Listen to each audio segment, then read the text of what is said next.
NRH workers യൂണിയന്റെ ആഭിമുഖ്യത്തിൽ സൗജന്യ മെഡിക്കൽ ക്യാമ്പ് സംഘടിപ്പിച്ചു. കാക്കിയൂർ മേഖലയിലെ 15, 16, 17 വാർഡുകളിലെ ജനങ്ങൾക്ക് വേണ്ടി നെന്മാർ അവൈറ്റീസ് ആശുപത്രിയുടെയും പാലക്കാട് ട്രിനിറ്റി കണ്ണാശുപത്രിയുടെയും സഹകരണത്തോടെയാണ് രോഗനിർണയ പരിശോധനാ ചികിത്സാ ക്യാമ്പ് നടത്തിയത്. DMSP സ്കൂളിൽ നടത്തിയ ക്യാമ്പിൽ നിരവധി പേർ പങ്കെടുത്തു. വിദഗ്ധ ഡോക്ടർമാർ രോഗികളെ പരിശോധിക്കാനെത്തിയിരുന്നു. K Babu MLA medical camp ഉദ്ഘാടനം ചെയ്തു. തൊഴിലാളികൾക്ക് ആവശ്യമായ രൂപത്തിലുള്ള ഒരു മെഡിക്കൽ ക്യാമ്പ് ഇവിടെ സംഘടിപ്പിക്കുന്നത്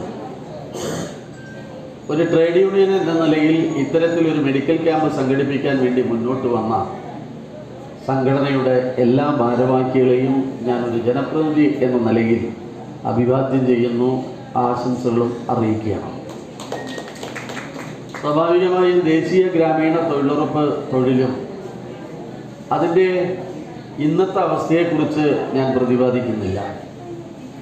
ഇത് ആരംഭകാലം 2008-ലാണ്.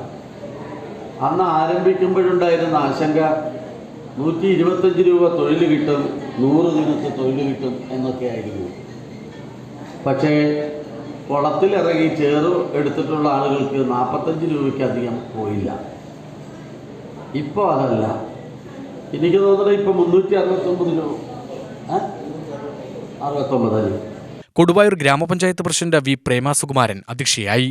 ജില്ലാ പഞ്ചായത്ത് അംഗം M. Rajan, service cooperative bank president Saleem, union area secretary M. Chandran, area president Usha Raveendran, K. Gopinathan, grama panchayat vice president Manoj, C. Premadas എന്നിവർ ആശംസ പ്രസംഗം നടത്തി.